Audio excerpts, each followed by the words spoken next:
Hello, and welcome to the Quintessential Comics Book Club. I'm your host, Alice Quinn, and we are reading some super cool books today. We're reading Feynman by Ottaviani and Maverick.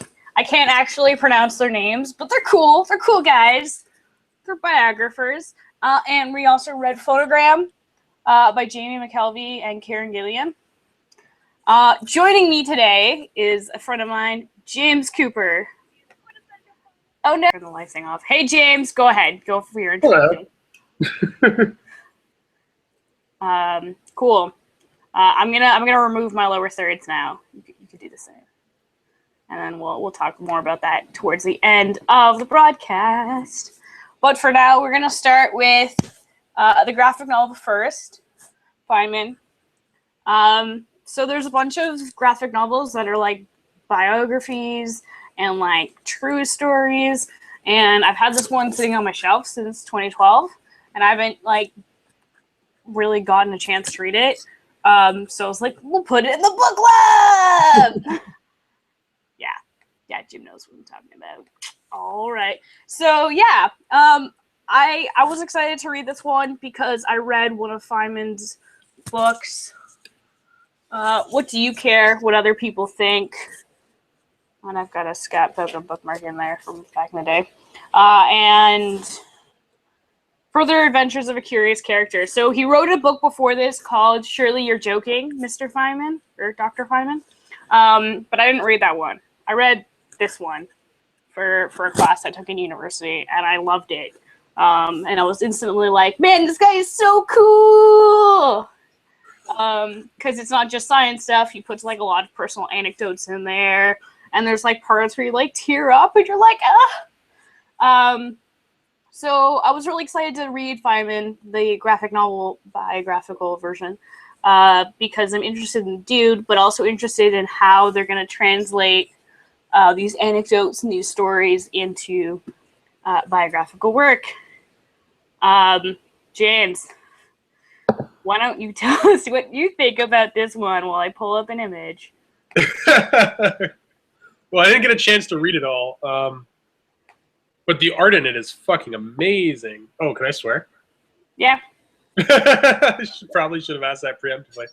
The art in it is absolutely fantastic. So, I mean, I still definitely plan on finishing reading it just for my own personal interest after the fact. I actually didn't realize that he was an author, so that's interesting. I really didn't do a lot of homework on the book before diving into it. It's cool. We've all been there where we're like, oh, I'll totally be part of your book club, and then like don't actually get a chance to read the book. Now I'm just poking fun. But I'm gonna screen share some of this art so you guys can see what it's like. I wonder if I turn the page, will you be able to see it? Boom. Oh man, so this is cool. It's just so well like the design is so well directed. Like the way the color palettes changed from scene. Yeah, well actually I was looking in this like e-reader app, they have a thumbnails image. I don't know if it'll show you what I'm looking at. But if you look at the whole book, it's sort of like tones through like, you know, like a color spectrum. It's like a rainbow almost. I don't know if you could see that, but it's cool. And yeah, so part of what I liked, like I haven't read all of his books, I just read one. But part of what I liked is that some of the anecdotes and stories that he tells in What Do You Care What Other People Think was sort of brought to life in this comic version. Some of like the really touching stories between like him and his first wife were like, it was really good. So I really enjoyed that. I was interested to see how the physics stuff would go, because he's a physicist and normal people who like reading comics don't necessarily know all that much about physics. What is that? Not a common? That's not a common overlap. You know, it's a physical page. Physics. But it's actually kind of cool in the way. Hold on, I'm gonna do some more screen sharing. It's kind of cool in the way that he uses like Feynman's a very literal pictorial person. So he draws all these like really interesting, funny diagrams. And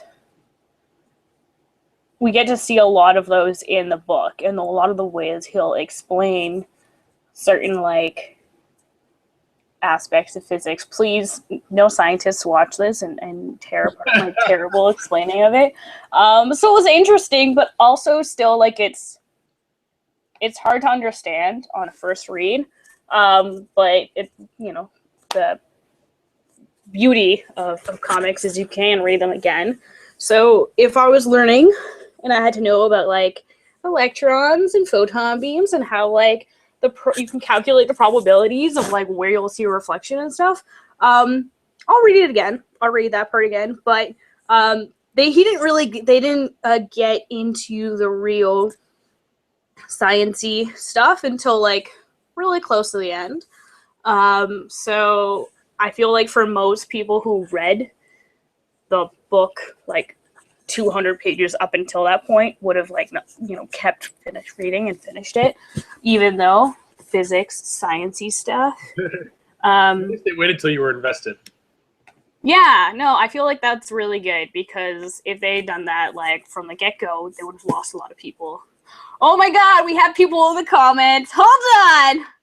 James, you can give your opinions for a second while I screenshot this. Well, the thing I like so much about the different color palettes and stuff is control of color is the sort of thing that I see a lot in my work, in film and in television and stuff. But I find, at least in like big 2 comics and stuff, color only really tends to, for the most part, just be bright and drawing to the eye and stuff like that. There's not a lot of examples of really great like palette like that I've seen recently. It seems more like an indie sort of thing to put that kind of attention to it. Yeah, like you open up any Batman book and stuff like that, and it tends to just be like, well, it looks, you know, like Batman, and there's kind of a house style to it. I like these kind of off, you know, off of the, if I can sound like such a douchebag, off of the mainstream sorts of books that try something different with the way that they look and the aesthetics. But yeah, no, I really like the colors too, and the aesthetic of the book. I really like the squiggle in his hair. He's always got this like squiggly hair that's super great. I'll show it just after I bring up this awesome comments. We're shouting out to Megan Carter in the chat. Here, he should look at me. Who says, yo, what up? Those layouts look great for the content. Today only, we're doing a special giveaway.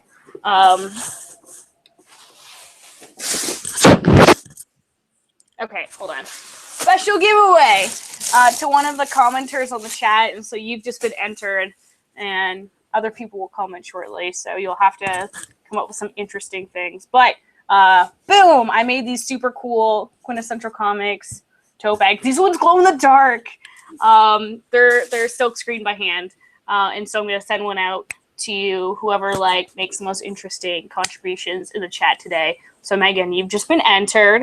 Yeah, to get back what we were talking about, the color, like it's so great. And I like how they took chances with that art style, because a lot of people would have, you know, done like, oh, let's do it like how Marvel and DC does it, you know, and it's like, no.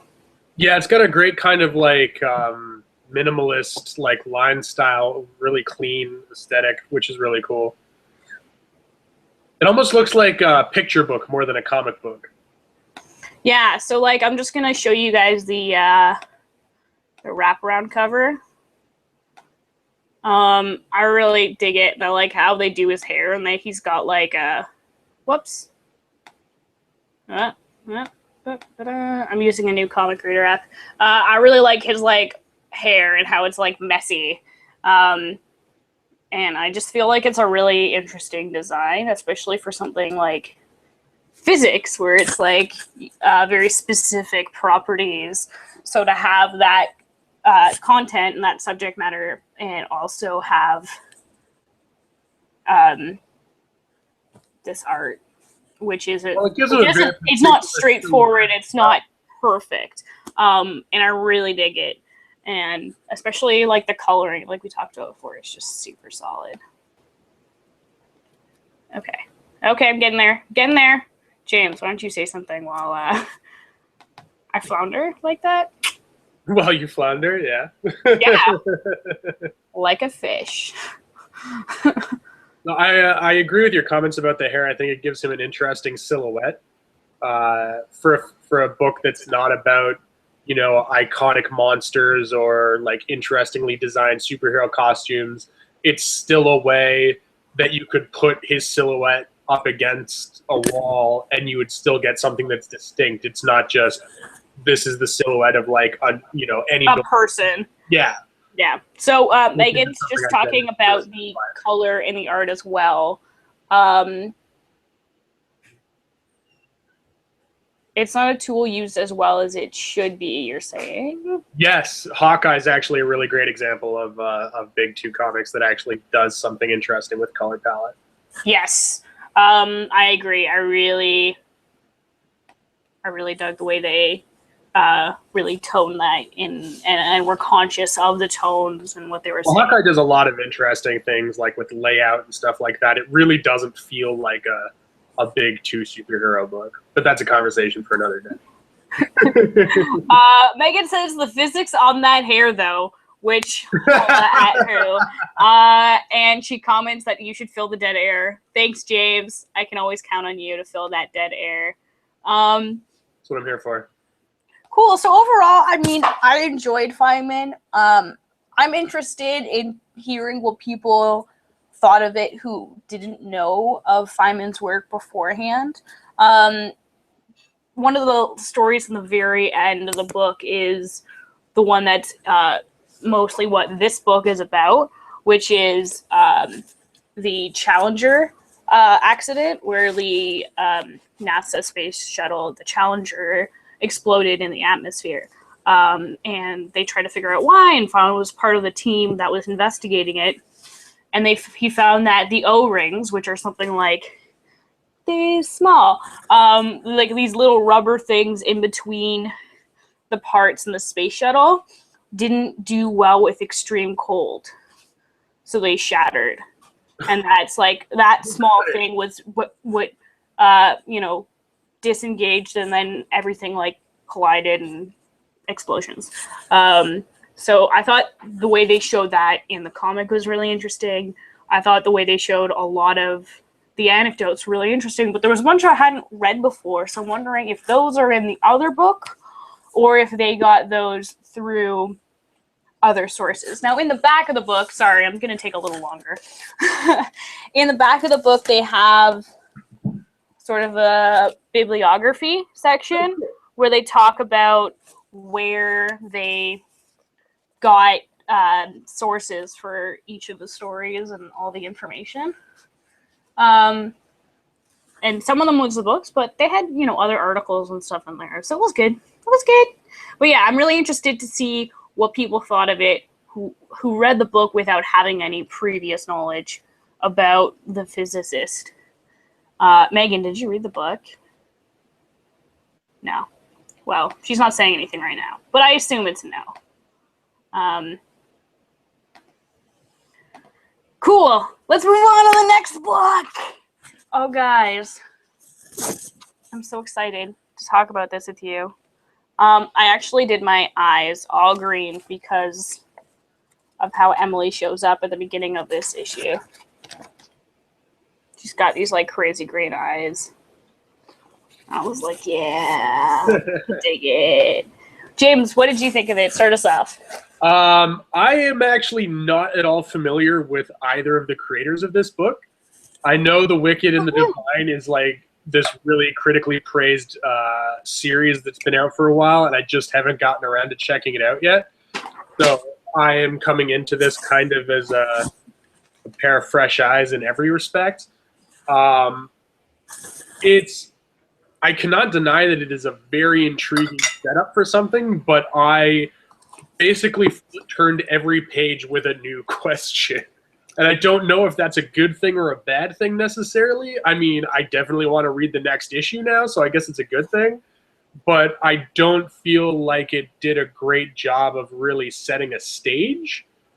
Like, there's on the very introductory page, it mentions that in this world, music is magic, and people use these abilities to change things and stuff like that. But if it weren't for that little preamble on the title page, I would not have gotten any of that from the actual content, I don't think.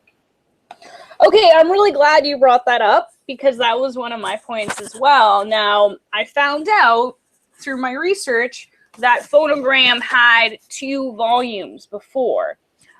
This was both Kieron Gillen and Jamie McKelvie's first comic back in 2006. Okay, so there's some assumption that there's familiarity with the world at this point then.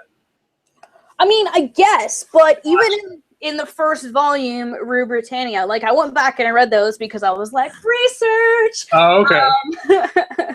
So I went back and I read those, and in the first volume, Rue Britannia, I didn't read the back of the book. I didn't read any reviews. And it was the same thing where I started reading it, and in the comic, they were under the assumption that you had read the back of the book or you had read reviews and you knew that this was a story that takes place in a world where music is magic. But they never actually say that in the book, and it really bothered me. Because I'm the type of person I don't want to read reviews. I don't want to read the back of the book. Right. I want to read the comic and have it speak for itself. Yeah. You want everything in the content. And it's not like a crazy assumption. That's not like no, a big not ass. at all. No, I definitely subscribe to the exact same thing. Like, I shouldn't have to read, the appendices, or the Wikipedia entry in order to make heads or tails of a pretty straightforward thing. And those sorts of things are, usually this kind of thing that you can fix in a couple lines of dialogue, or allude to in the way that you execute a scene. And maybe that's, we're just in the first issue here. So, who knows what's to come, but I was like, so they're joining a coven, but like, is that for real, or are they just being like ironic? Like, I wasn't exactly sure what was going on as the story started. And then I don't really know who Emily's friend is at the very beginning, like that when they're going to the club. Hold on, I'll bring up a screenshot. Yeah, I know. The dude with the glasses. Like, they show up, like, he walks up and he's like, Claire, and she's like, no, I'm Emily. And I have no idea what the significance of that is 3 pages into the story, that she's changed her name and is all grown up now. It's dude? Yeah. So that's David Cole. I like both Emily and here, I'll go to my screen. And I was saying this dude. Both Emily and David Cole were in the previous volumes. Okay. So yeah, I had a similar complaint, and this is the guy. I had a similar complaint about the first volume, Rue Britannia, because I was like, I don't know what's going on. I don't know how, like, they're snapping their fingers. There were previous volumes, so that makes a lot more sense. But even in the previous volumes, they like started expecting you to know what's already going on, and so I was like, oh, they're restarting this. It's not 2006 anymore. It's like 2014. So they know it's like nearly 10 years later. They should reintroduce the concept and do a better job of introducing At the very least, there should be like a last time on Phonogram, like the way that they have like the catch-up pages on Marvel books and stuff like that. If you're coming into issue 3 of a Spider-Man arc or something, it'll tell you, catch you up to speed, But this isn't issue 3. This is issue 1. So it should tell you what's inside. It's like the 3rd volume, right? So if you're coming in, or I don't know, some kind of indication. Maybe it's just my fault for not looking into the book a little bit more. But having just thought that it was the first issue of some series called Phonogram, I was like, okay, But then I kept reading it, and I was like, I have no idea what's going on right now. So, did that hinder your experience? Like, the whole time, every page, you didn't know what was going on, but you were still intrigued? Like, would you pick this up again, and would you recommend this for friends? I definitely plan on picking it up again. And now knowing that there are other volumes, I definitely plan on picking up the first two. Partly because I think the concept of music as magic is fascinating and really interesting. And I really love people that find interesting creative things to do with the concept of like music and the supernatural and stuff. Like one of my favorite comics of all time is 27, the Charles Soule series that he did before he started taking over mainstream comics. That's all about the supernatural element of, you know, the 27 Club in rock music and stuff like that. So I love when people find ways to incorporate music and the supernatural in comics and stuff like that. I love that. And so I'm really interested to see where the concept comes from and where it's going. But also the art is unbelievable. It looks amazing. Yeah, well, Jamie McKelvie, I'm pretty sure that's the artist, and Kieron Gillen is the writer. His art is super great, and it was like such a treat to go back and read the previous volumes, because you could tell his style is still there, but it's like kind of still unrefined. Right. And then going directly from reading that from 2006 and reading this now, it's so different, but also like so much of the same like heart. And his RSL is super great. And the art and like the story on Wicked and Divine is really good. But I find like their aloof storytelling introduction makes more, like, it works there better because it's all about like mythology. I know you haven't read Wicked and Divine, but it's all about like mythology, and it introduces it to a modern day world, which the modern day world doesn't know what's going on. So in, you know, explaining it to the people like who live in the world of the comic, they're explaining it to us at the same time. So yeah. But yeah, they had some really cool sequences in this issue. And actually, James, I'd actually be interested what you think of Rue Britannia after reading this first issue and knowing what's going on. If you go back and do read that the first volume, let me know what you think, and let me know if you like sort of catch on more easily and stuff. Okay. Maybe if I had read a review, or if I knew the concept of music is magic and these phonographers like manipulate music for their own sort of magic. Right. Yeah, I don't know. The first volume, like, it was good. I definitely got into it after a while, but it took me a while. Okay. The second volume I thought was really good, because it was called the Singles Club, and each issue was the same party from a different person's perspective. Oh, cool. And they're all single people, and they all went to the same party, and they're all phonographers. Oh, okay. So I thought that one was really well done and really interesting, and I was like kind of really excited for what they were going to do with this one. And in some ways I'm disappointed, but in some ways I'm really intrigued. And don't fall. Don't. Okay. So I'm actually going to bring up one of the things I really dug about this issue. So they reference this music video, Take On Me by the Ahas, which I guess is some sort of universal music video, because I haven't seen it until I looked it up for the purposes of this music video, of this book club. But yeah, it's pretty much like, it's got drawings in it. And so these are sort of the drawings and the art style that's in it. And so I thought that was really interesting, taking that literal approach to that. Yeah, I thought that was very clever. There are a couple in the first few pages. I think like the first 5 pages, there are 2 references to the White Stripes, and I was waiting for that to pay off in some way as well, but then it never did. So I'm hoping that comes back at some point. Yeah, this like interesting introduction was interesting, and so I guess this is how Emily and Claire got split.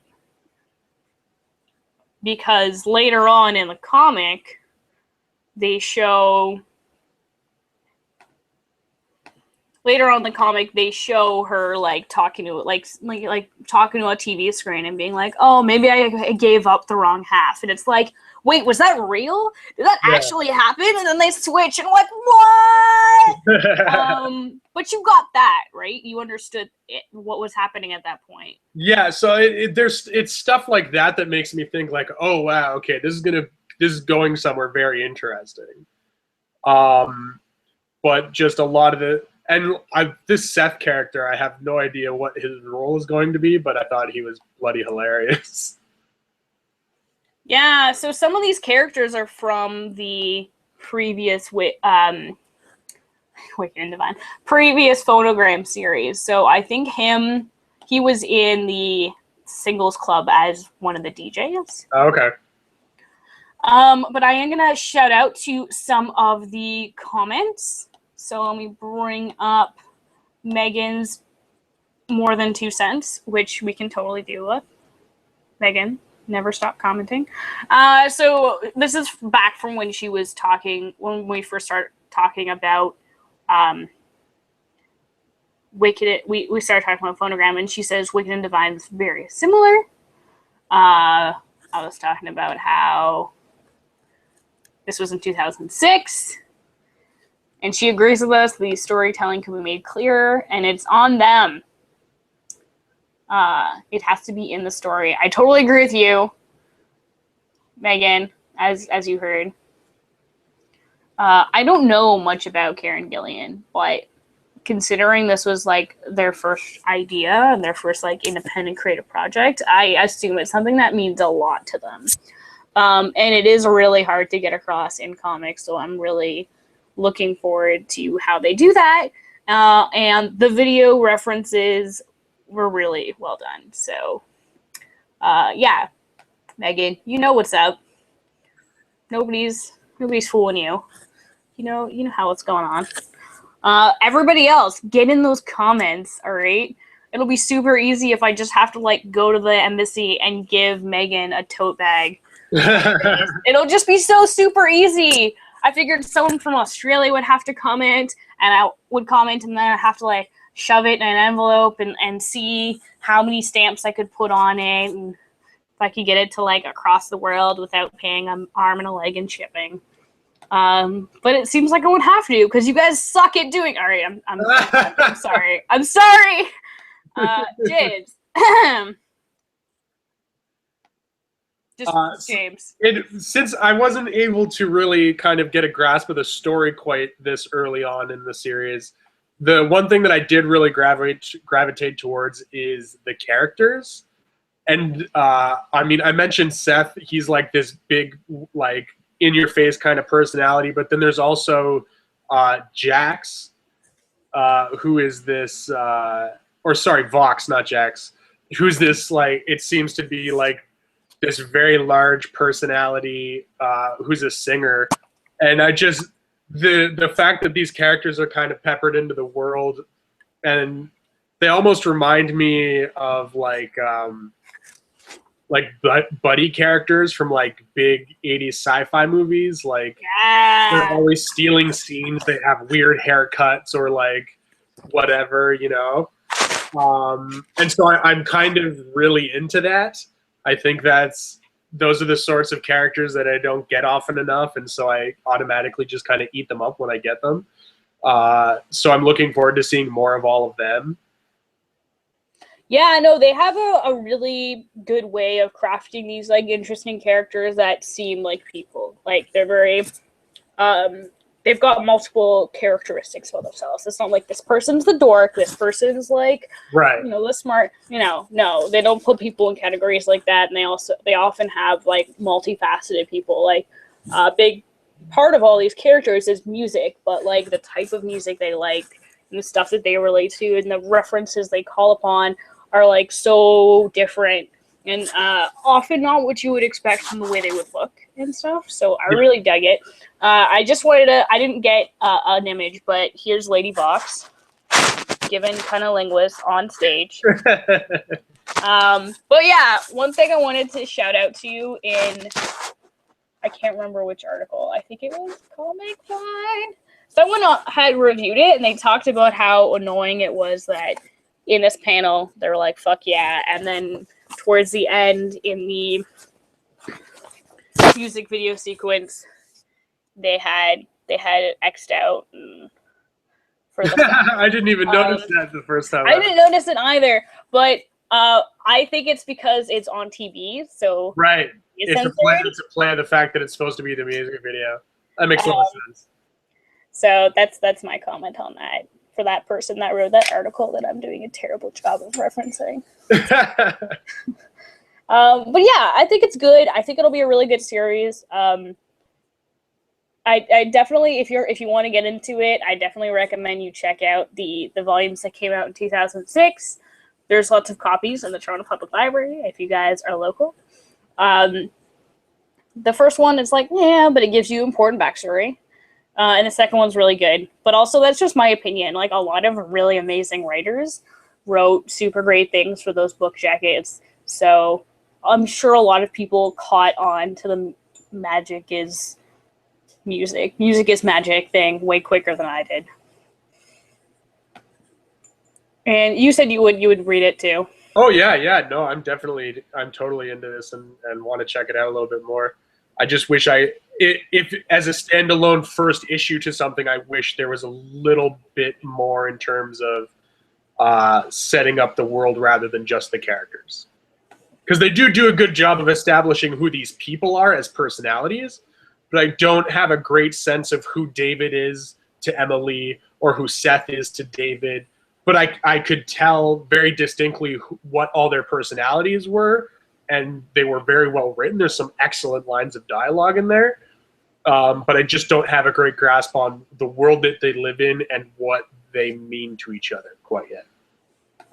Yeah, and you know what? I feel like part of them leaving those questions unanswered is like that's going to unfold in the rest of the comic. Definitely, and I mean they've got 5 more issues to do stuff with. So I mean, you know, a good first issue is going to make you ask these kind of questions. So you know, it's always a delicate balancing act. Oh, I know. I've read my fair share of comic books. But yeah, no, it was good. I'm looking forward to what they do next. I really should catch up on Wicked and Divine. I've been buying it in issues, and I haven't read the last 6 just because other stuff has been mostly Squirrel Girl. I've just been reading Squirrel Girl. But I'm started catching up because reading this comic made me remember how great they are, and I feel like part of their charm is having the full story. I feel like this is the kind of story that works way better in a graphic novel than it does in issues. Okay. But hey, you know. So I'm just gonna do a quick little thing at the end of this episode. I'm having trouble with Facebook. I was trying to invite people to the next book club, and it just won't open the like invite friends thing. I could share it on my wall, but it's like not doing that properly. So I'm just gonna show you guys our next book club. Oh yeah. So this is my Facebook page. This is the back end for like my stuff. So you guys shouldn't see all of the information and whatnot, but who cares? So this is the one we're doing right now. And I got my September Quintessential Comics book club coming up. And in it, right now, the only thing we have is I have the polls. Which graphic novel do you want to read? I put up some ideas I have about things we could read. Which comic issue do you want to read? I double-checked. These are all coming out in September. And you can also add an option if you like. But if you guys want to become part of this book club, just make sure you like, you know, RSVP and stuff. Because that would be cool. I'm sure Facebook will unglitch itself and I'll be able to invite. But I really want to make this an interactive book club. So let me know what you guys want to read. There's other, like, you can add a poll option if you have a better idea for the graphic novel or the new issue. Part of what makes us a book club is that, you know, you guys are all invited, and I appreciate your opinions, and I want to hear from you. Haha! So feel free to bug the crap out of me on Facebook right there. Just do it. Just go. James, do you want to like give an outro to yourself? Here's where you can pimp all your stuff. I don't have anything to pimp right now. You can go to james-cooper.ca and watch my short film interview with the time traveler. Ooh. That one's good. That's about it. That's all I got. I'm going to do another shout out to the comments because Megan Carter comes up with a very good point. As always, geez, Megan, you're just so genius and beautiful and talented. Also a friend of mine. So I'm biased or something. But yeah, what kind of audience would we recommend Phonogram for? Is it high schoolers? Is it college? Is it casual or seasoned comic readers? Back to school comics? I don't know. James? I don't think you necessarily have to be a seasoned comic reader to get what's going on in the book. I mean, people are pretty well versed in the world of mystery and the supernatural from popular television over the course of the last decade. So it's definitely not the sort of thing like, well, if you don't read comics, you're just not going to get it. I don't think that's quite the case. I would definitely say like high school aged and up. Like any younger than that, you probably won't really get it. You definitely won't get stuff like the Take On Me reference, which is really clever. That was me. What's that? That was me. I'm a child of the 1990s, so I didn't get a lot of the references in this comic just because I wasn't watching TV in the 80s. Okay. I didn't see the birth of MTV. Well, I guess the more into music you are, the more you'll probably get at it. Well, that's the thing, is like it is it's a comic for people who like music. So if you're really into that stuff and you like watch old music videos that aren't actually on TV anymore, then this is something definitely you remember for you. when Much Music used to have video flow. This is the book for you. Pretty much, yeah. Especially in the first and the second volume, they do a lot of musical references. One of the characters, like every other line she says is a lyric from a different song. Oh, okay, interesting. That's just like how she expresses herself, and she's just like always finding parallels in songs, and I love that. And I thought that was really well done. And I really like these multifaceted characters. How like the other Emily cuts herself. I was like, well, that's not cool because you should love yourself. But, you know, in a comic as a concept, it's interesting. Yeah, the double personality and the way that the change affects her and stuff like that, yeah.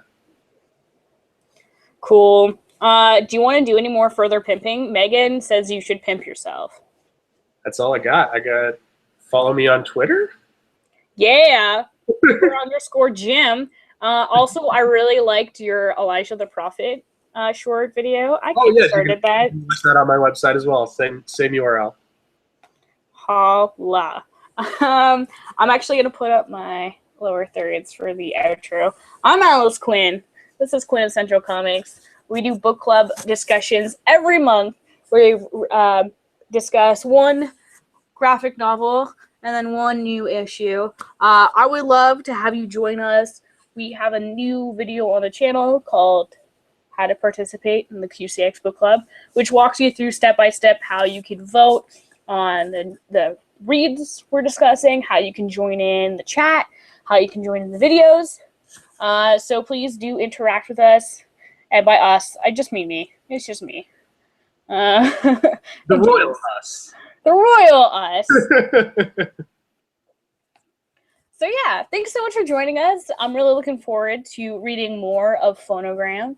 And I'm actually going to pick up the other Feynman book because this has rekindled my love of this hilarious physicist who had just so brilliant, such a great sense of humor. Yeah, thanks for joining us, James. Happy to be here. You're super cool. And we'll see you next time on Quintessential Comics.